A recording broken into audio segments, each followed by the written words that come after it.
Assalamualaikum warahmatullahi wabarakatuh. Saya Sena Azania dari Prodi Sistem Informasi Universitas Terbuka ingin mengerjakan tugas praktikum 1 basis data. Di sini diberikan sebuah contoh kasus, yaitu sebuah rumah sakit memiliki banyak dokter.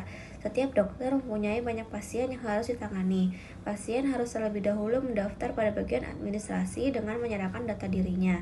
Data pasien yang telah terdaftar akan diserahkan kepada dokter untuk diperiksa. Pasien dapat diperiksa oleh beberapa dokter sesuai situasi dan kondisi pasien. Setelah pasien selesai diperiksa, dokter akan membuat resep obat dan diserahkan kepada pasien. Tugas yang harus dilakukan adalah membuat entity relationship diagram atau ERD dengan tahapan atau langkah yang sesuai panduan. Di sini bisa dilihat telah diberikan panduan praktik yang sudah disediakan. Untuk langkah pertama bisa dilakukan identifikasi dan menetapkan seluruh entity yang terkait dari contoh kasus yang diberikan. Di sini bisa dilihat 3 entitas yang dapat diidentifikasi adalah dokter, pasien, dan administrator.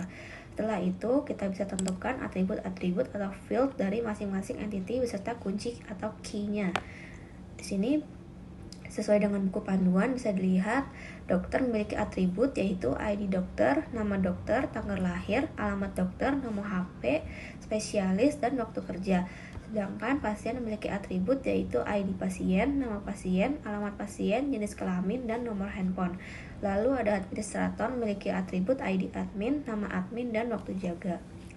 Setelah itu, kita bisa mengidentifikasi dan menetapkan seluruh himpunan relasi di antara himpunan-himpunan entity yang ada beserta kunci tamu atau foreign key. Jadi bisa dilihat ada matriks relasi.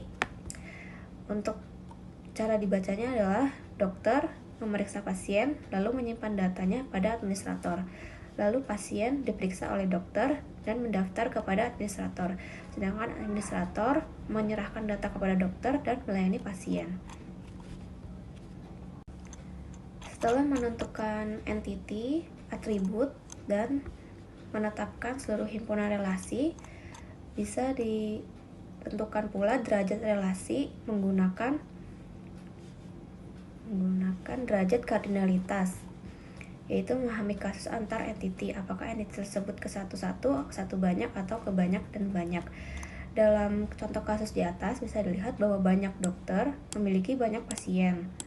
Lalu banyak pasien mendaftar pada banyak administrator. Banyak administrator menyerahkan banyak data kepada banyak dokter, dan banyak dokter dapat memeriksa banyak pasien. Sesuai dengan contoh kasus yang diberikan, di sini disebut ada banyak dokter, ada banyak pasien, banyak administrator, dan ada banyak data yang harus diserahkan oleh administrator kepada dokter. Sehingga dari ringkasan tersebut terbentuk derajat kardinalitas sebagai berikut. Dokter dengan pasien adalah banyak ke banyak, dokter dengan administrator adalah banyak ke banyak, dan administrator ke pasien adalah banyak ke banyak. Dan berikut hasil analisis tersebut yang dapat digambarkan dengan diagram ERD yang dibuat sebagai berikut.